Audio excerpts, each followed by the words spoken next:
Nowitzki. Crowd doesn't like the call. He gets fouled. Well, of more interest, you know, one of the things they say about playoff basketball is it's all about adjustments.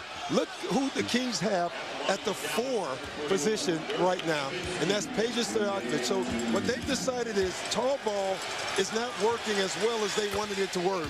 And so they've gone small. And I think they're doing it just to buy Vlade Divac some time. Now here comes Vlade, and they'll go back to big ball now that Vlade has some rest. One other problem they have is Bibby now has 3 fouls, so Mike has to come out of the game. And Doug Christie has to now turn himself into the backup point guard. I think Rick Edelman did a nice job, Al, in giving Vlade some rest and changing his lineup 2 or 3 different times. Now you have a fresh Vlade Divac with the last 4 minutes in this half. The key is, can he get loose enough? 52-52. Clock ticking down to 4 minutes left.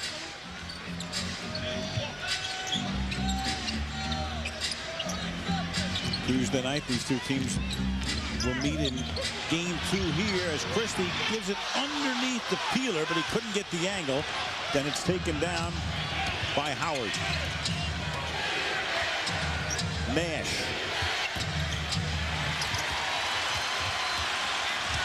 Peeler quickly back. Dishes it off to Weber. And Nowitzki pounding the boards again and got hit in the neck. The 7-footer from Germany. Who's all over the place. Where'd that come from? Yeah, that wasn't you. It's Peeler's 3rd foul, so another guy in foul trouble for the Kings. That's a pretty good foul there, too, and obviously it was not on purpose. The 3rd foul to Peeler doesn't mean a whole bunch, you know. He's a guy that's going to come off the bench so you can buy minutes with other guys, and Gerald Wallace is a guy they're going to buy minutes for. Except Bibby also has 3 fouls. That's what hurts. Yeah. Gerald Wallace comes into the game. He was on the injured list at the end of the regular season. 3rd-year guy, still only 21 years old, out of Alabama, so he sees his first action of the day.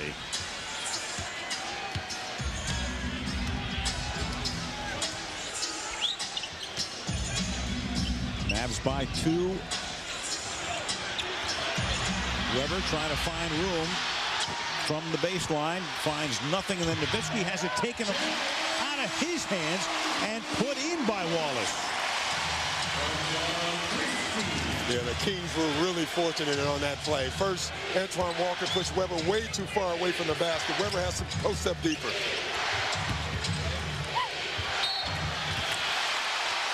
Foul underneath. And I'm going to repeat this. If you're Don Nelson, you love the flow of this basketball game right now. You have Mike Bibby in foul trouble, so you got him off the floor. This is a great opportunity for Nash to take over because really it's no one out there on the floor quick enough to guard him. And yet, you know, the Kings like what has happened, but they're down. So, you know, if you're Nelson, you love this. And Miller with 3 fouls. Howard this season shot 70% from the free throw line. The 6'7", 23-year-old rookie out of Wake Forest makes it a 2-point Dallas lead. There's a foul trouble there. Peeler off the bench. Miller in that up front rotation, and Bibby the point guard. Vlade to the hoop. Tied at 56. The Mavs came out in zone. The problem was on that play, everyone didn't know they were in a zone. That's how Vlade Divac got the wide open look.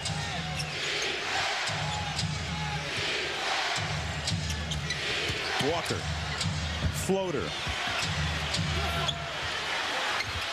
And underneath, it's Howard. Howard and Daniels. Again, just looking at these two guys, and you look on the roster and it says R, and you think it should say 4 on the years played. Ridiculous is what R stands for, though. Weber misses. And Nash, a little over 2 minutes to play. Nowitzki from the outside for 3, misses everything.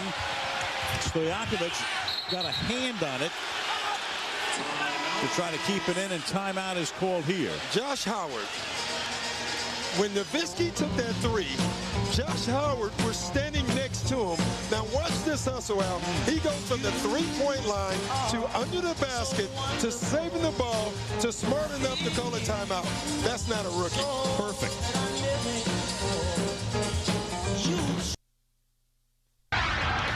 Mike, Tom, and Byron in the studio, or Mike, Byron, and Tom? For those of you who are watching in this order.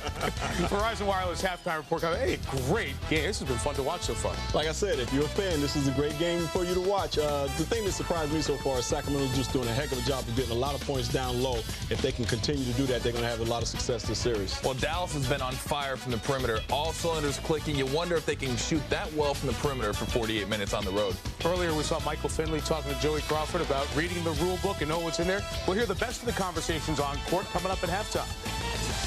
I'm wired. I'm wired right now. I'm wired right now. Last time I was wired, people went to jail. But if you let me walk around as much as you let Iverson, I'd still be playing.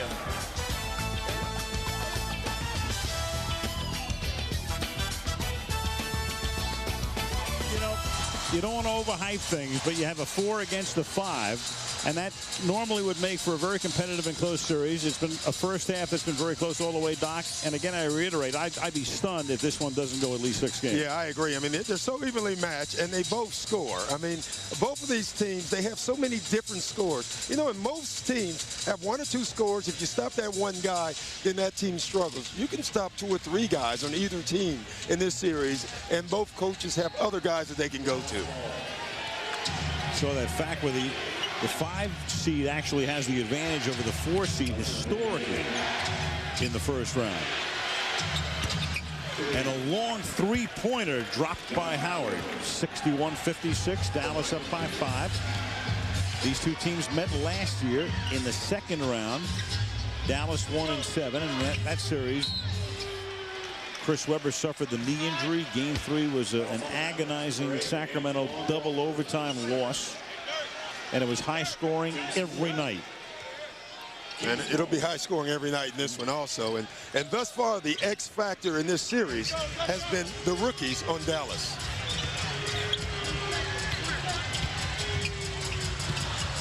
Divac almost threw it away, but Christie saves it and bangs home the 3, 61-59.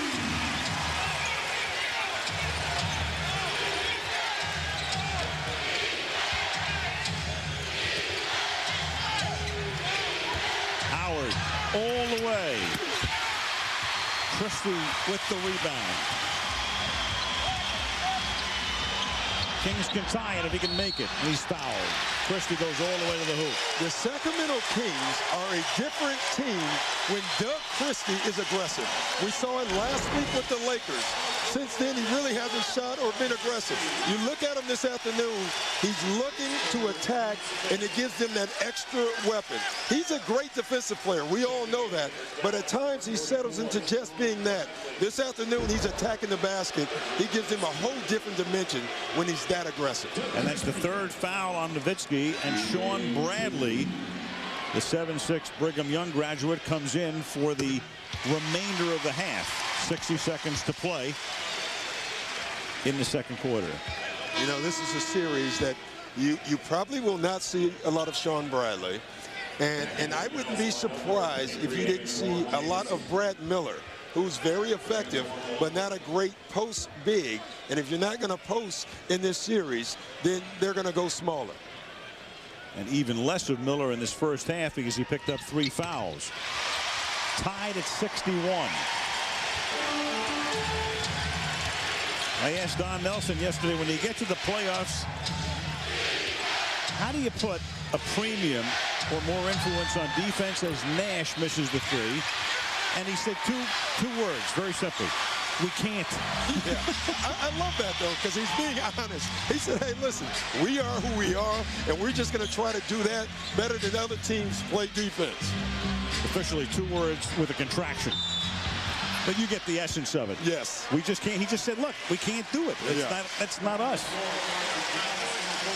Rick Adelman, on the other hand, kind of talked about, how he would put a little bit of a premium on defense, but by the time he had finished that sentence, he was back to offense. It was funny. We asked him about defense, and at the end, he was talking about shooting and passing, getting Peja involved in the offense, and they're both right. They are who they are, and they can just continue to do that. Having said that, I think the Kings have to change the way they play a little bit in this series, and they're doing it, and they're doing it effectively, going down low to the post to Vlade and Chris Webber. Bradley out. Jamison has come in. A lot of people think, well, Nelly doesn't care about defense, but go back to when he was the head coach at Milwaukee early in his career. They actually led the league in defense on a couple of occasions. Of course, when you had Sidney Moncrief, it was a lot easier to do than it is with Dallas. Yeah, Sidney Moncrief, Hackett, Bob Lanier, Paul Pressey. Finley. So the final possession of the half, Sacramento will run it down as much as they can. The game is tied at 63. It figured to be high scoring. It figured to be close. And this one thus far, according to Hoyle. Christie driving again, has it batted out of bounds. Shot clock is off. 5.3 left in the half.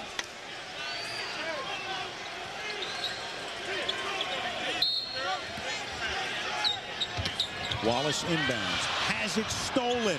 Howard's out in front, and he's going to put it home with under a second to play. So the turnover, the rookie is able to score, and Dallas will go into the locker room with a 2-point lead at the end of the half in game 1 of the Dallas-Sacramento series.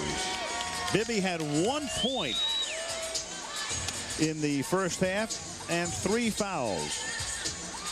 And you look at that last dunk, Al. I thought the most impressive part about that dunk, the rookie looked up at the clock before he catches the ball to see if he has enough time to get to the basket. And let's check in with Michelle. Standing by with Steve Nash. Sacramento said they wanted to play very good offensively in order to keep this close. They have, but you guys are the ones who kept it close. Where can you put distance between yourselves? Well, I mean, there's not a lot of difference between the two teams, so I think it's the team that converts the most and doesn't make the most mistakes defensively, although there's going to be a few, obviously. But, it's important for us to try to get one of these two on the road, and right now we're okay. You're okay defensively. What will you guys change in the second half?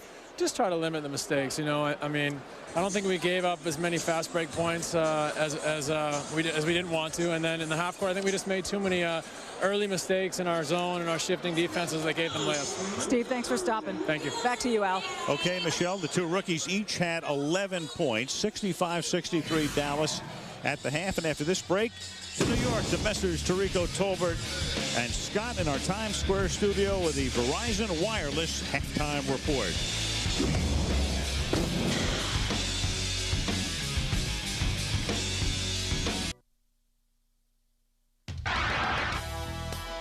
Live from Times Square in New York City, this is the Verizon Wireless Halftime Report. Now, your host, Mike Tirico. And that was fun. That was a heck of a first half, huh? Awesome. 65-63. Hey, they're just 15 points shy of the total from the Rockets-Lakers game. Welcome back. Here in New York, the Verizon Wireless Halftime Report with Byron Scott and Tom Tolbert. Tell me what you saw, boys. Oh, man, like I said, it was a fun game. And, both of these teams were really getting up and down the floor, scoring a lot of points in the paint. Both of them are shooting very high percentages right now. It's just going to come down to who can get stops at the crucial times. That's going to be the biggest key in this game. It's funny. The Laker-Houston game last night, it took them 36 minutes, 3 quarters to get 100 points. It took them 19 minutes in this game to get 100 points. I mean, it's incredible. The one thing interesting enough about this game is usually when these two teams play each other, someone will jump out to a 15-point lead. It'll dissipate. The other team will get a 15-point lead. That'll dissipate. This has been close throughout. Mark my words, somebody in the second half is going to hit a lull with their jump shots, and someone's going to jump out to about a 12, 13-point lead. I don't know who it's going to be, but someone's going to get a double-digit lead in that second half. Up and down game, often you get quicker fouls, especially in the playoffs, called tighter. Those 3 Sacramento key players with 3 fouls could be costly in the end. In the beautiful state of Michigan today, the first NBA playoff game of day 2 of the playoffs was played, and And the Detroit Pistons, a lot of love early, but it won't be like that as the series goes on. It might not go on very long, guys. That's for Ben Wallace banging the gong as they do at the Palace of Auburn Hills. Detroit, the 3 seed, second best record of the East, had Milwaukee all day. This is it right here. I mean, the fast break points. Detroit generally doesn't run. They had 22 fast break points, and they got up 91 shots against Milwaukee. I mean, this is a team that doesn't run, doesn't get up a lot of field goal attempts. If that continues, it's going to be a short series for Milwaukee. With the win, Larry Brown has won a playoff game with 6 different teams. No NBA coach has ever done that. The McDonald's NBA bracket in the Eastern Conference, you see the 1-0 advantages and all these series continuing on TNT as the week goes on. Now, over in the West Conference brackets, you see the games that will be coming up tonight with Minnesota playing Denver and the continuation of the rest of these series on through the week with San Antonio and the Lakers at home trying to go 2-0 up on Monday. As for tonight's game, Byron, the 1 and the 8 with Minnesota, 7 years, no advance to round 2. Everybody thinks they're going to do it this year. What's key for them early on against Denver? Well, Mike, I think the key for Minnesota early on is to really jump on these guys. Don't give them any chance to breathe. You know, you want to get out to a good start, you know, so you don't have to focus in on what people are going to be saying if you lose this game or if something happens where Denver is really playing well. And you don't want to give Denver any confidence to go into this game anyway. You want to jump on these guys quickly and in a hurry and give them no hope of thinking that this is going to be a series at all. You know, Miami, New Orleans doesn't have marquee, but a lot of key things could develop in what might well be a long series, Tom. Well, I think if you're Miami, you want to make this thing an up and down tempo. You want to get it going. You want to use your athleticism. Crum Butler, Dwayne Wade, Eddie Jones, Lamar Odom, all those guys can get up and down the court. And I think it's best if New Orleans tries to slow the game down a little bit, pound them on the boards, and try to win it that way. But it should be interesting. You're talking about a team in Miami that started off 0-7 and now have home court advantage. Pretty cool stuff. Series will be won by? Miami. New Orleans.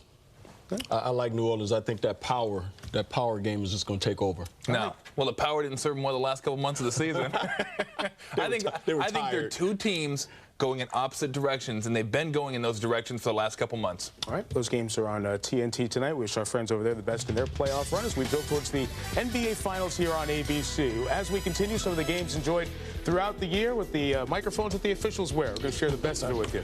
Stuff like this. Do I work hard? Yeah, you work hard. And do I respect what you do? Yeah. You know what you need to do? What's that? Respect what I do. Is he getting a beer? Get him and his buddy a beer. You keep the change.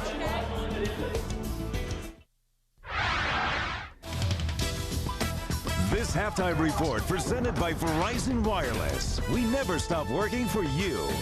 Can you hear me now? Good. That's right. We were talking about The Bachelor. We can keep going. I feel like I'm with my wife and the rest of the crew. Did you see The Bachelor on Wednesday? We're with you 3 Eastern GMC NBA hang time. Then Lakers Rockets Game 4 from the Toyota Center in Houston next Sunday on the home of the NBA Finals, ABC Sports. Well, thanks to the officials led by Stu Jackson and Ronnie Nunn, we get some access to hearing what the officials' conversation is as they wear wireless microphones in our nationally televised games on ESPN and ABC. Here's the best of that put together. Give you a little sampling of what it's like, life as an official and a player in the NBA. See if you're wired. I'm wired. I'm wired right now. I'm wired right now. Last time I was wired, people went to jail. It don't make no sense. None at all. All right, well, you're good enough to play through this. You'll play through this. Well, I got to play through it, though. I have no other explanation than that.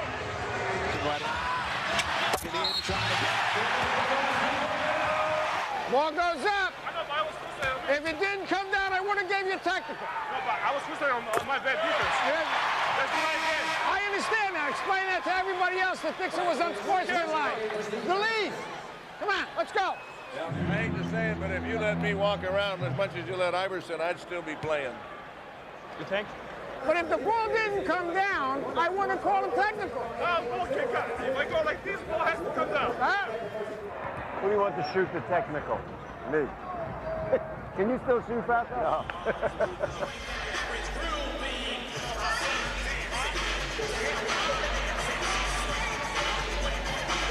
That's all I got. 14 fouls to none, and it ain't even 2 minutes off the clock. I'm not a math major. I don't keep track of that stuff. I know, I'm just telling you. Oh, okay. He gets beat up in there, nothing happens. It's It was the same ride. No, kids. Kobe's trying to get to the basket. Devin was trying to Wait get a minute. to the basket, A too. to B, and he winds up at C. That's the same Devin thing with who? them. Oh, come on now. No, I'm serious. I don't even know what you're talking about, which play you're talking about. I don't even know the one kid's name. Devin Brown. Devin, Joe Crawford. Nice to meet you. Oh. You call on Josh? 6 fouls. It was on number 5. If you don't speak it in a foreign language to Nelly, he doesn't understand this shit. I like playing hard. You know that. Do I work hard? Yeah, you work hard. Me and too. do I respect what you do? Yeah. You know what you need to do? What's that? Respect what I do. I respect. All right? Is he getting a beer? Come here. Is he getting a beer? Get him and his buddy a beer. You keep the change. That's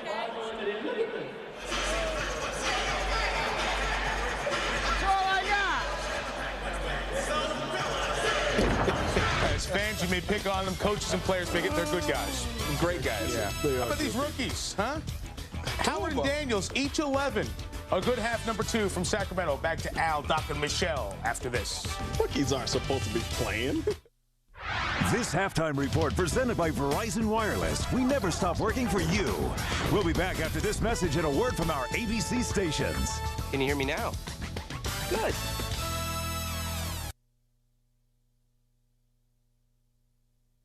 Welcome back to 20th Century Fox's presentation of ABC Sports Play Like There's No Tomorrow.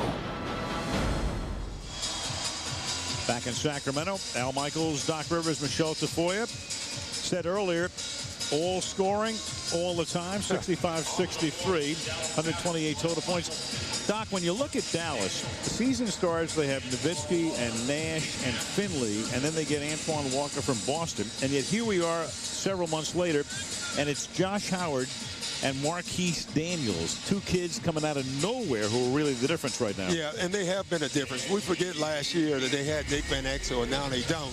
So they needed another X factor. And you look at the 2 rookies, preparation first, and then taking the game over in spurts second. I mean, they've done a nice job with their composure. They've attacked the basket. They've made great hustle plays. They've played great defense. They've created steals. They've got rebounds. They have just been very impressive. And it's not just their athleticism. That was Daniels getting his hand on the ball. That was Josh Howard finishing the half. We would have never thought that coming into the game. But one of the things we said, Al, is X factors, rookies and Doug Christie's. Both of the X factors on both teams have played well. The Kings are going to need Bibby to play well in the second half if they're going to win this game. No question about that. And Bibby with 1 point, 3 fouls. Let's check in with Michelle. All right, Al, well, in the Sacramento locker room at halftime, no need to talk about offense too much. They talked about defensive adjustments, and there are 2 key defensive adjustments. Number 1, they've got to guard the high pick and roll. They said that was giving them a lot of problems. Number 2, rotate to the shooters. They've been doing it, but they need that 1 extra rotation to make sure that they've got the shooters covered, guys. Well, it's funny, you know, we talked about it before the game, that one of the problems that the Kings would have would be the high pick and roll with Dirk Nowitzki involved, because he has such an advantage at the quickness factor against the guys guarding him. It's going to be a difficult task for the Kings. And again, to reiterate what we talked about at the top, you want to win a game 1 no matter who it is, as the shot misses and Nash has it on the outside. But in Sacramento's case, because of the way they finished, as Daniels puts that one in, because of the way they finished, because of the way they blew the Pacific Division, they still have home court, but then you'd give that up, and you'd have to, I mean, the collective psyche of this team is fragile enough right now. Yeah, it is fragile, and confidence is such a big factor with any team. This team just needs a couple of wins to get it back, but I don't think Dallas wants to cooperate. Stojakovic. 2-point game, 67-65. Nowitzki quickly down the floor. Rims it out. That one doesn't go for Walker, and here comes Bibby. Christie in the corner. Weber sets the pick for him, then rolls off of it, and he puts it up for 3 and makes it. Making a 2-pointers on the line, 67 all. He didn't like the wide open look. He needed someone to guard him. Yeah. Nowitzki from about 12. See, I think he can do that all afternoon. It's just a tough matchup for the Kings. Nowitzki has to be such a tough matchup for anybody. I mean, a guy at 7 feet who takes almost 2/3 of his shots from beyond 15 feet. Three-pointer here for Christie doesn't go. I mean, you look at this guy takes 64% of his shots. Here's another one, and he makes it. You match him up against Shaquille O'Neal, who's 1 inch taller. You know what percentage of shots Shaquille takes? Yeah. 0.4 from 15. And there's Brad Miller and Divac of Sacramento, 2 other 7-footers who take a lot of shots from the outside. 0.4. I think that tells you that Shaquille's a smart player. Well, Shaquille took 4 shots all year long from outside 15 as Weber bangs it home. 72-69.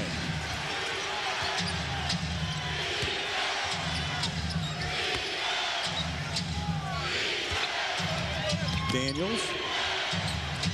Nash passing it up from outside. Walker won't go. Walker for a 3, and he misses. Walker loves to take a lot of threes, and he hasn't been that successful. I think back to when Brent Musburger once asked Walker, why do you take so many threes? He said, because there ain't no 4s. He's 1 for 3 today from beyond the arc. Daniels missing. And again, Nash. And Weber with the board. And Chris says, all right, let's slow it down. And it's a smart move. You know, the Kings are a high-octane team, but they want to slow this game down. They don't want to get in the track meet with the Mavs because they know they can't. And they want to keep going down to the post. I think it's the key for them in this series. Waddy with a hook. And a rebound for Nowitzki. 7 rebounds now for Dirk. Nowitzki 20 points. Nash has 7 points. Outside to Finley for 3. And out of bounds it goes to Sacramento with 8:26 remaining in the third. The one thing the Kings, they have to do, though, in the second half is Bibby has to get involved a little bit more. I think he gives this team so much energy when he's playing well. The problem is he has these fouls, so he's going to play cautious basketball, and I think that can hurt him. But he has to get involved offensively. Bibby to Divac, 72-71. And Doc, last night that was the final score of the Laker-Houston game. So these guys have scored as many points in 28 minutes as the Rockets and Lakers did in 48 minutes. You know, they're doing what they're doing well, and the Rockets and the Lakers are doing what they did well, and that's play defense. Nowitzki. Think about Sacramento. Had they won the division and it looked like they were a lock, they would have faced Van Gundy's Houston team. And how significantly different it would have been facing that team as opposed to facing Dallas. You know, they're all good teams if they're in the playoffs, and I think it makes it very difficult. But I do think the Kings, and they've said it, would have rather played the Rockets at the state they're in, especially with their health and age with Vlade, than the up-tempo Dallas Mavericks. There's no question about that. On the other hand, the Mavericks love where they're at right now. Bibby has 1 point in the game, and now 2. That's Daniel's 3rd foul. And beginning tomorrow, you can tune to NBA TV, the playoff show Destination Finals, every weeknight on NBA TV. Got that on 24 hours in my house, Doc. It's the only way to get ready for the playoffs. It is. They do a great job. 74-73 Dallas. 7.5 to go in the third. Dirk Nowitzki.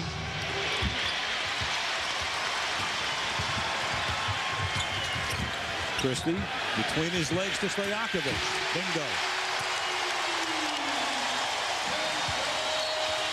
10 assists for Doug Christie, a playoff career high with still 19 minutes to play in the game. And Sacramento gets the crowd a buzz again, retaking the lead in game 1. 76-74 Kings.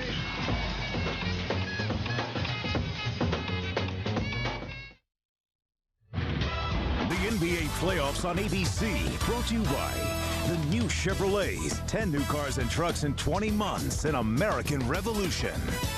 And Allstate. Are you in good hands? Back in Sacramento. Now, while we're in commercial, out on the court, they have a contest. And a guy comes out, and if he can hit the backboard, he wins a free weekend at the Palms Casino owned by the Maloofs. Not only that, he makes the shot. So in a series featuring 2 offensive-oriented teams, and there they are, the Maloofs.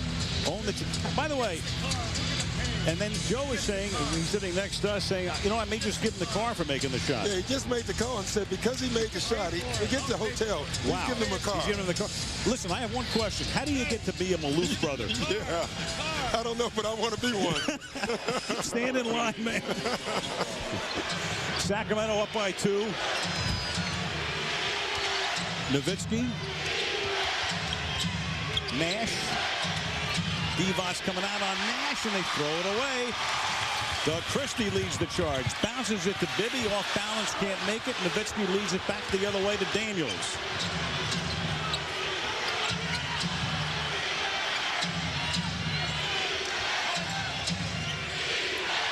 Eduardo Nahara in the game. His first action for Dallas. He was wide open there, but was looking to pass the minute he caught it.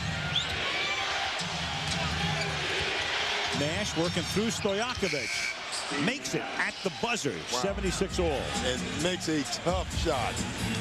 All left.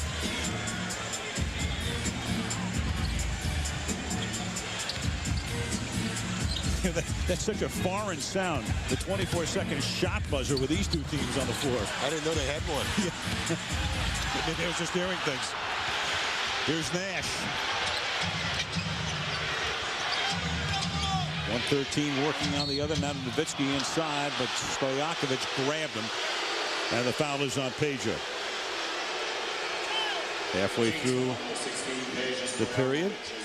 There's Bibby. Bibby with just 3 points, all from the line, 3 fouls. Yeah, and I think it's the 3 fouls that has affected his aggressiveness. You can see him right now trying to buy time. I think you'll see a different Bibby come fourth quarter. Fall away 17-footer for Nowitzki, and he comes up a little gimpy there because I think Vlade landed on his ankle or just twisted it on his own. But Nowitzki a little pain right now going back down court.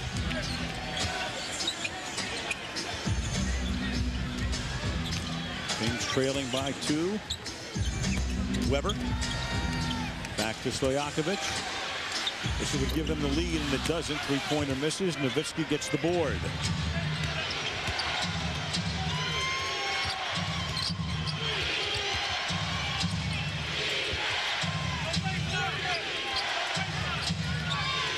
The rookie Daniels out of Auburn turned it over.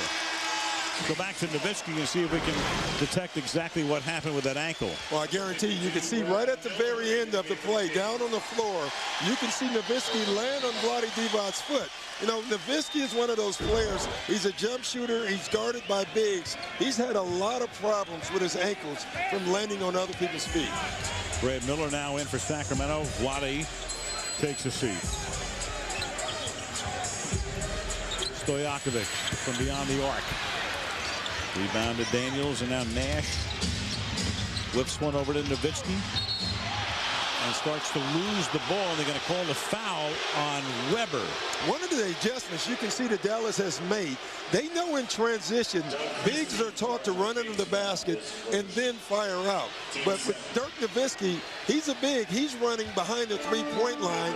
They're getting the ball early, and that's how he's trying to score. Any other team in the league do that with any effectiveness equal to Dallas's? No. Not even close. Nash from the corner. Would have been a 2. Loose ball foul. I tell you right now, watching this game, the Kings are dodging a bullet because you can see right now they're out of sorts a little bit, but the score hasn't changed. And so you can look at Dallas and say they've lost a golden opportunity in this little stretch the last 3 or 4 minutes. They've had great shots, haven't made them. This easily could be a 10-point game in favor of the Mavs right now. That foul was on Naharan. You saw the exasperated look on Mark Cuban's face. Christie trying to get it in through the trees and couldn't, but it comes out to Bibby, and he can't make it, and it's out of bounds to the Mavericks. 4 minutes remaining, third period. Been close all the way. Daniels.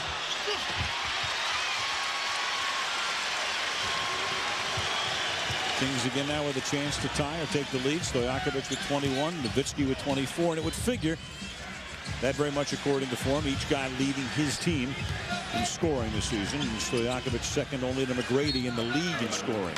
But, you know, I think the Kings have gotten away with what got them in this game. They started the game out going to the post every single time and playing out or into out.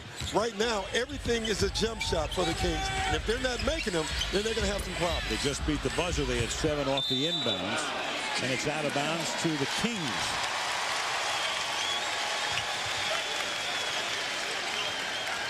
Don Nelson, unofficial mayor of Maui. Yes. Land baron.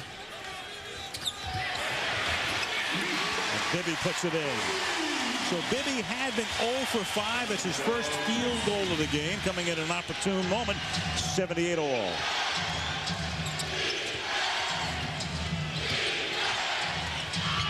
Nowitzki. Dallas on top again by 2 for Dirk Nowitzki now. 24 points. Well, they come 26 now. So many angles on the pick and roll that it's very difficult for the Kings to try to figure out where Nowitzki is going to be. That's how he's getting all these shots. Weber losing Nowitzki and banking it home.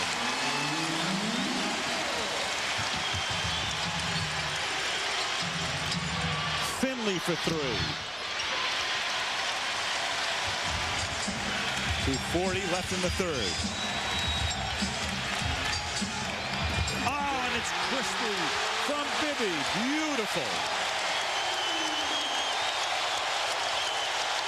And that brings 17,000 to their feet.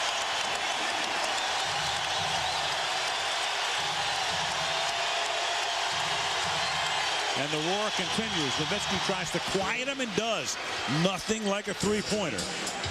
Yeah, it's an automatic silencer. Takes the air out of the building. Bibby. Rebound Nahara.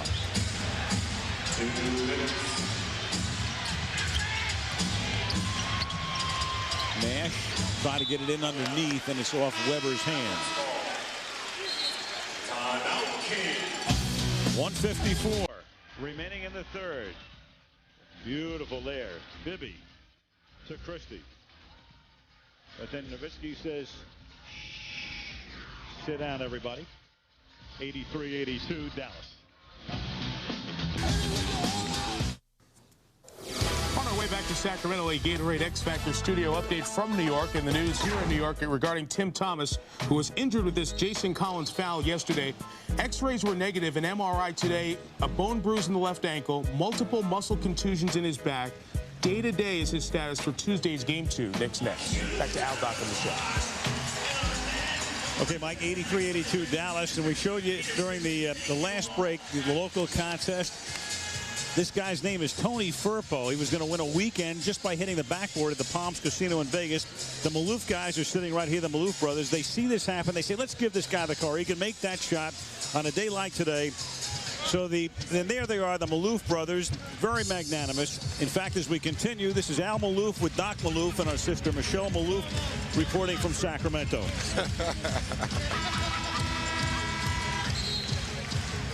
Tell you what, those boys have a lot of fun, don't they? They really do, and they're great. They understand the city, the flow of the city.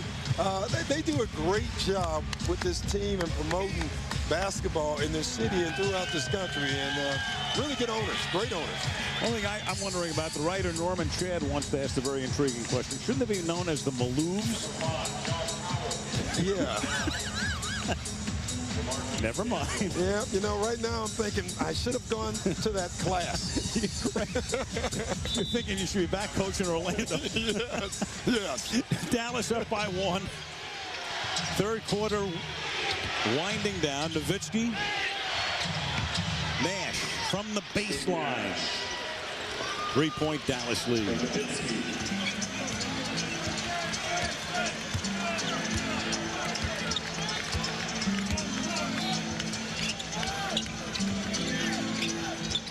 Miller tried to get it inside, and Nowitzki batted it. They turn the ball over. The rookie Howard now. Howard comes out up top, then goes all the way in and can't make the play. Has it swatted away, and back come the Kings. And that was a lot of contact. And Miller gets free. Miller breaking down the defense inside. 85-84. Miller's first 2 points of the game, a minute to play in the quarter. And Miller was scoring while Josh Howard was picking up his mouthpiece from the last hit on the floor. 16-footer by Naharad doesn't go.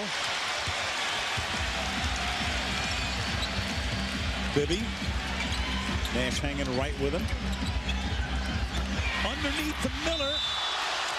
And Nowitzki called for the foul. I tell you, this is huge for Brad Miller because he has to find a way to inject himself in this series. And he's doing it by running the floor and finding open spaces. More importantly, it's the fourth foul on Dirk Nowitzki. You know, and here's the basket before that. You know, we said that Brad Miller is more of a high post player, but needs to somehow figure out a way of getting low. One way he's doing it is by setting picks and rolling to the basket, and they're finding them. He has to find a way to get involved in this game. We know Vlade Divac can play on the post. Well, they have to find a way of getting Brad Miller down there, and this may be the way they found to do it. Miller misses them both, and so Sacramento can't take the lead as we tick down to about a half minute to play in the period. Finley misses off the back iron. And now Bibby's going to slow it down, and they'll milk the clock here with 21 seconds remaining in the third. 1 point Dallas lead. Bibby lost it for the moment, gets it back, and the left hand layups it in.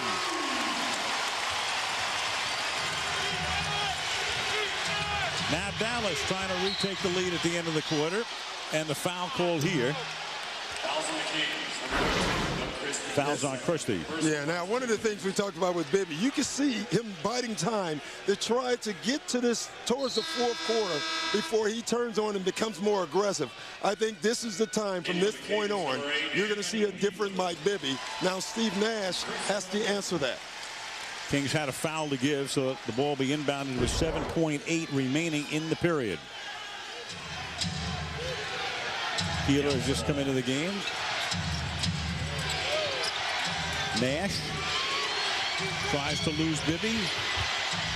Dishes it off underneath, and the period will end with the home team in front. Up and down, and real tight for 3 quarters. 86-85 Sacramento after 3. And the NBA on ABC resumes after this message and a word from our ABC station.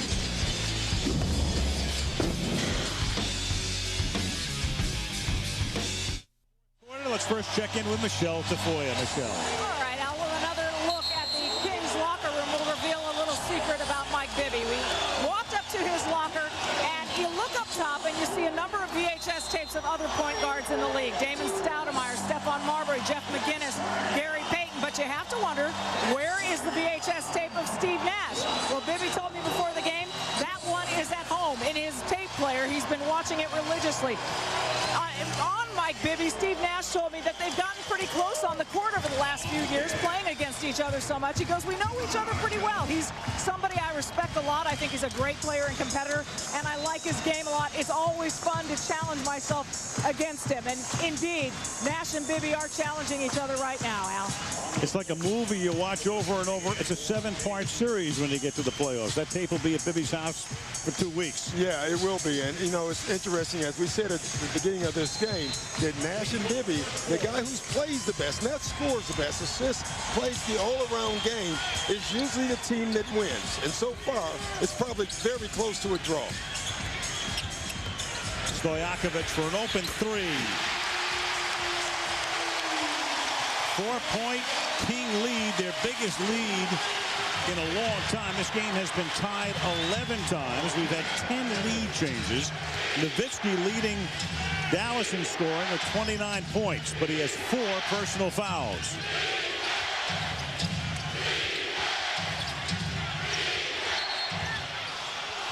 And Nowitzki this time gets fouled. Stojakovic with the foul. Jamison now coming into the game. Nahara out for Dallas. Yeah, I think it's a great sub by Don Nelson. Nahara gives you energy, but this is an offensive basketball game, and he needs every single player on the floor to be an offensive threat. And Walker has come into the game for Dallas. Antoine Walker up front. Here's Jamison. Bibby.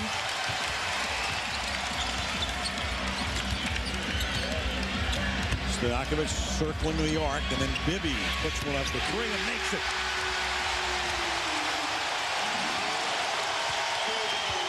And Don Nelson says, hold everything.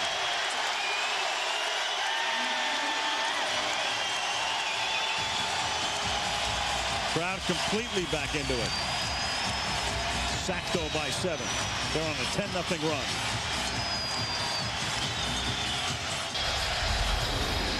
Look now at the All-State good hands plays from this game in Sacramento. Big three-pointer from the outside by Stojakovic to get the crowd uproarious. And then Bibby, who'd been silent almost the entire game, bangs home a three. And right now the Sacramento lead is 7 points with 10:52 to play. Yeah, one of the things we talked about before the game started is look at percentage, but more importantly, three-point percentage. And right now, when you look at the Kings, they're on fire from the three. Dallas has struggled from the three. They both live and die by that three-point shot. And right now, the Kings are doing a little better job. Also, Bibby is starting to interject himself into this game. Kings are 56% from three-point land. That's 10 of 18. Dallas 37%, are just barely above the league average. Nowitzki. Howard goes up. Then it's volleyball out to almost midcourt. Nash wants Nowitzki to come outside. And then Peeler fouls Walker underneath. Now, in the first half, when Rick Adelman said Weber and Vlade Divac, they struggled a little bit. The main reason for that was because Bibby was in foul trouble. Now he's not. They can score. But Peeler is again. That's 4 fouls now on Peeler. But in the fourth quarter, I don't think Rick Adelman is concerned that much by that. The other switch is you got Peja now guarding Nowitzki, and that's a better matchup. At least he can stay with him in the quickness part. Nash swings it underneath to Jamison. Nice play. Good pass assist to Steve Nash, and that makes it a 5-point game.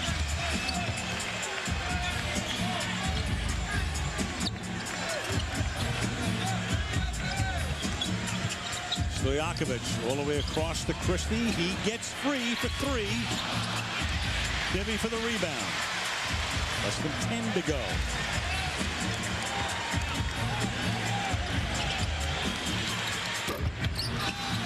Bibby missing again.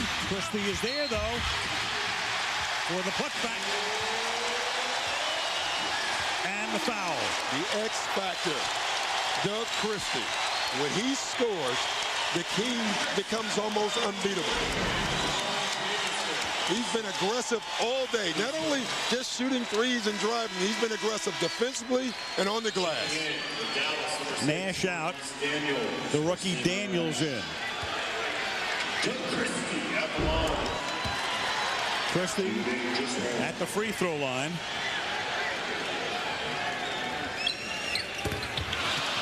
The lead remains 7. Nowitzki with the rebound.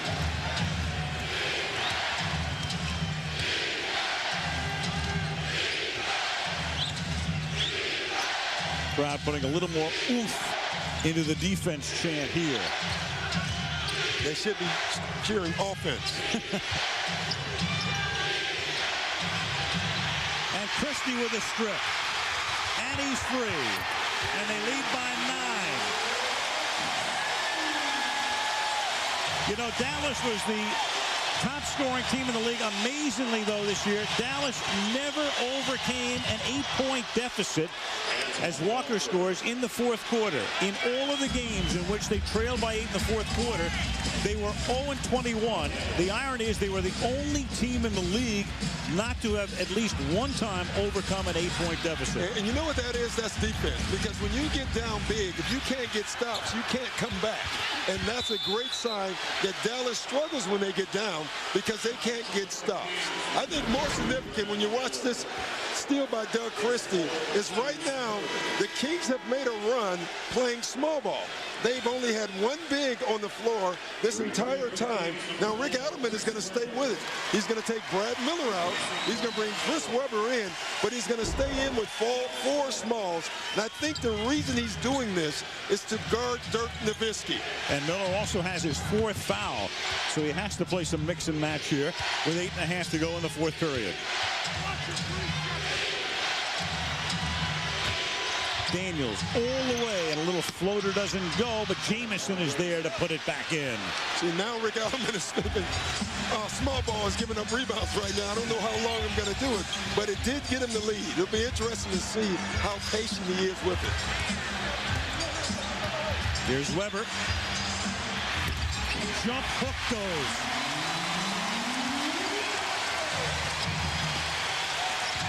Small ball +1. Because Webber's big.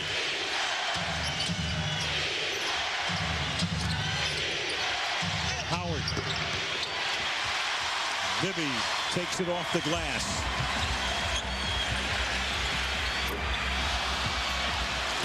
Fielder missed. Nowitzki stripped away by Bibby. To Christie, and he gets fouled by Howard over the line. Again, the quicker Stojakovic is making Nowitzki turn with the ball, and that's what caused that last turnover. There's no way a bigger D-box could slide. By making him turn, that gave Bibby a chance to come from behind and get the steal. Great adjustment by the Kings. Christie now going to the free throw line. From the line today, 3 out of 5. He has 19 points. Now 20. Tonight on TNT. New Orleans at Miami at 7 o'clock. They open up that series. And then Denver at Minnesota, 8-1. Denver in the playoffs for the first time in almost a decade at 9:30 Eastern time. And Sacramento hits the 100 mark with 7.5 minutes to go. They're up by 9. Now, I found it very interesting. The last 3 times down for Dallas, it's basically been the 2 rookies involved in the offense. At this point in the game, we need to see Nash and Dirk Nowitzki a little bit more. Here is Nowitzki working on Stojakovic. This is the turnaround, and Christie is there again. Christie with some very big rebounds. Bibby. And Nowitzki pulls that one down.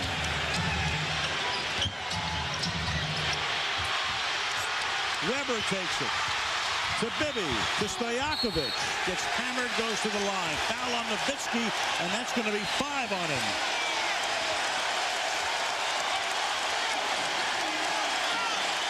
I don't know, Doc. Maybe what the Kings need is to just play on Sundays. Yeah, because they play very well on Sundays. What a great steal by Chris Webber. I'll tell you what's going on also right now. The rookies for the first time are starting to play a little bit like rookies in this point of the game. That's number 1. But more importantly, Stojakovic defensively. Yeah, I said that together, which I never thought I would. Stojakovic defensively has done a heck of a job on Dirk Nowitzki, and it bothered him.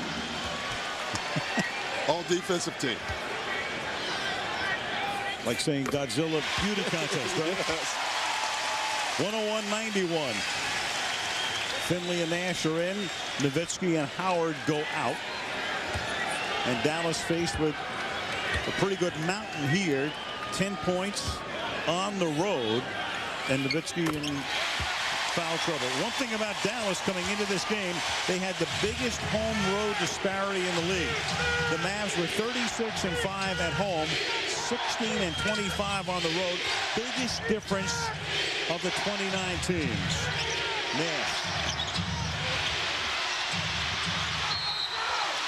And Walker couldn't put it back in the first time and then gets fouled. You know Rick Adelman. I'm watching him over on the bench out.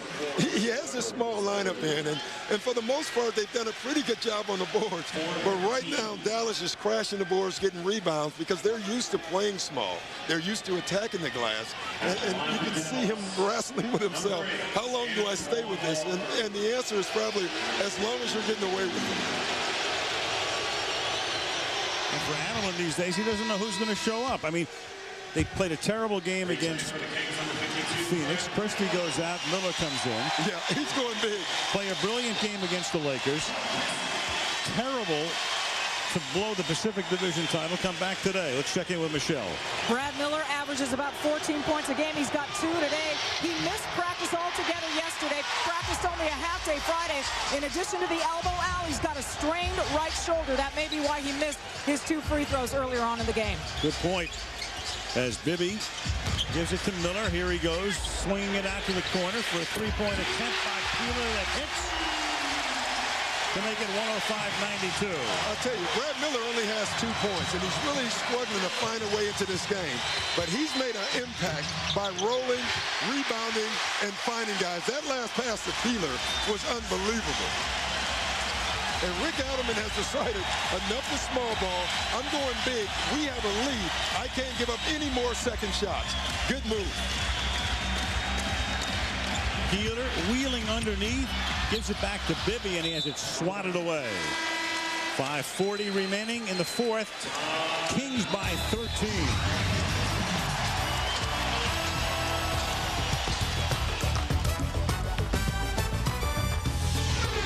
This is ABC Sports. Follow the NBA Finals. The NBA playoffs on ABC, brought to you by The Day After Tomorrow, in theaters May 28th. Coors Light, unleash the Rocky Mountain cold taste of Coors Light. And Cadillac, bold vehicles defying convention. Keep thinking of the cadence of Allen Iverson when he said practice. Yeah. I'm thinking defense with these two defense. But, you know, when it comes down to it, that Sacramento defense has been big today. It really has. And we talked about it before the game, that neither one of these teams are great defensive teams, but the one that's able to get key stops and the team that is able to play defense in spurts would probably win this game. We told you to look at field goal percentage. Right now, the Kings are making shots because they're getting steals and they're getting wide open shots. And this team, this Sacramento Kings team right now, you can watch them and look at them, and their confidence is starting to rise. And that's the one thing that they lack coming into this game. Christie in, Peeler out. 55% the field goal percentage today for Sacramento. And at the shot clock expiration, Stojakovic misses. 44% for Dallas. Finley misses. But Jamison doesn't, and that makes it an 11-point game. The key for the Kings now is to play the exact same way they played offensively. Still be patient, make Dallas play defense, and go to the post. And that's what they're trying to do. Away from the ball, a whistle from Jake Crawford. Dallas, number 8, Antoine Walker, his third. Third foul on the former Celtic Walker. Kings ball.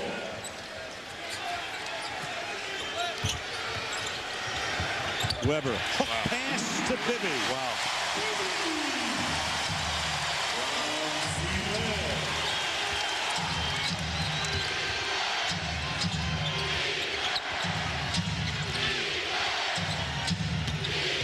Walker takes it to the basket. Throws up a wild right-hander.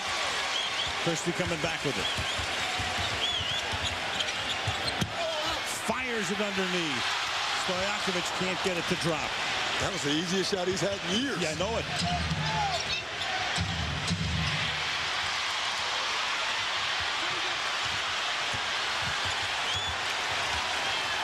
Dallas, a team that was #1 in turnovers, in least amount of turnovers, is turning over the ball at a high rate right now.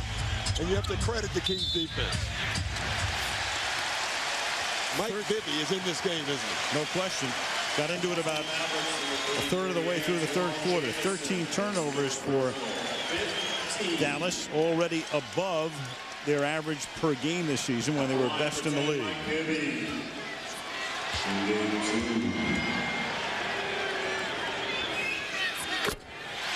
108-94. A week from today to Houston we go. Our crew will be down there for Game 4 of the Lakers and the Rockets, who will meet tomorrow night in L.A. Game 3 will be Friday night, and then on ABC next Sunday, L.A. and Houston in Game 4.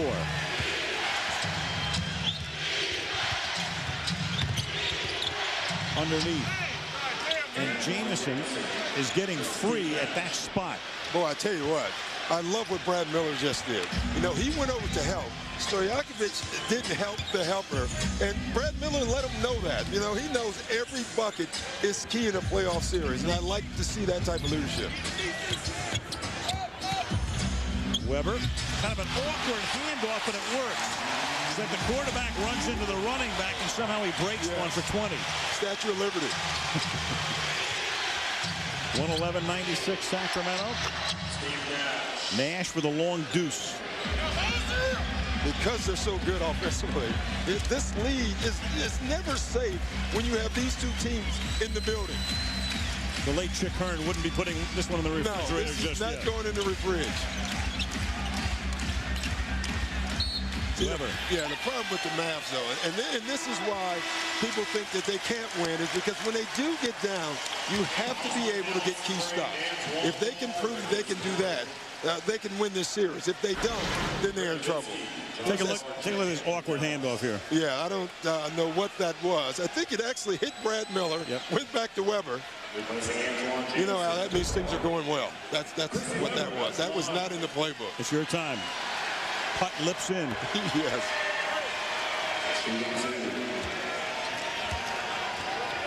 Weber, you know, it's kind of funny. You watch this whole game, he really hasn't dominated the game. But when you look at the numbers are very impressive. Yeah, and to me, in a way he has, because his presence has caused points. You know, he hasn't scored every time he's got the ball in the post, but someone else has. You know, one of the things Nelson told us is he didn't want to double team. Well, Weber and Divac started to score early. They start sending double teams, and that got everyone else involved in the offense. Nowitzki now has 29 points, but none in this quarter.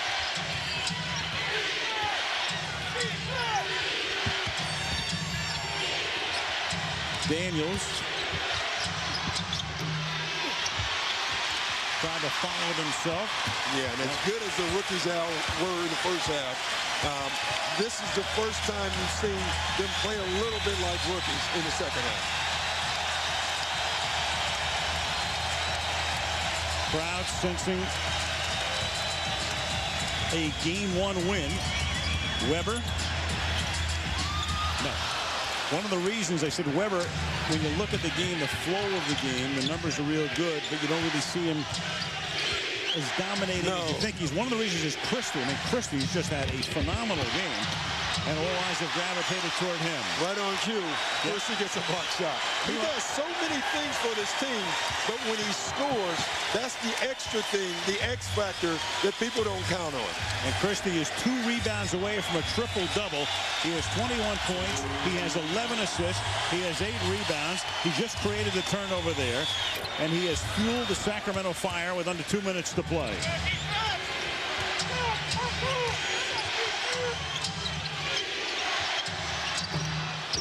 And that's Nowitzki putting in his first points of the period. You know, it is his first points. He hasn't exactly been very aggressive in this period either. Part of it might be the foul trouble. He had 4 early in the third, then he had 5. Some bench time, and now, of course, the Sacramento taking advantage of that. 1 minute and 25 to go, and they're up by 11. Stojakovic tries to add a couple more, and he does. That's a long 2, and it's a 13-point lead, and it is time, I think, to put it in the refrigerator. Yeah, you can put it in.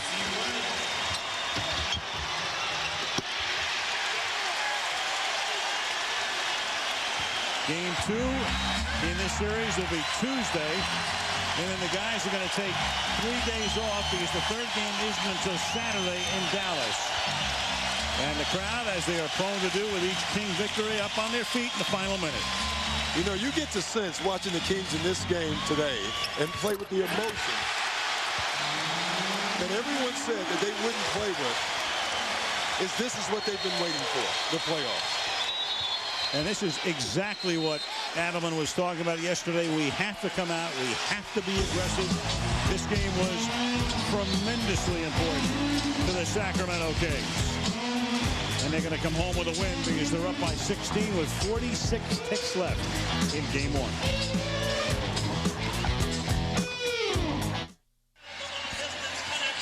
Mavericks needed Stojakovic to step up. He had 5 threes today and 28 points. Chris Webber had 26. Doug Christie had a magnificent day. And 116-105 is our final score. And that's going to be a wrap from Sacramento. Talk to you next Sunday from Houston. Lakers, Rockets in Game 4. Until then, Al Michaels, Doc Rivers, Michelle Tafoya, and our entire ABC crew saying so long from Sacramento.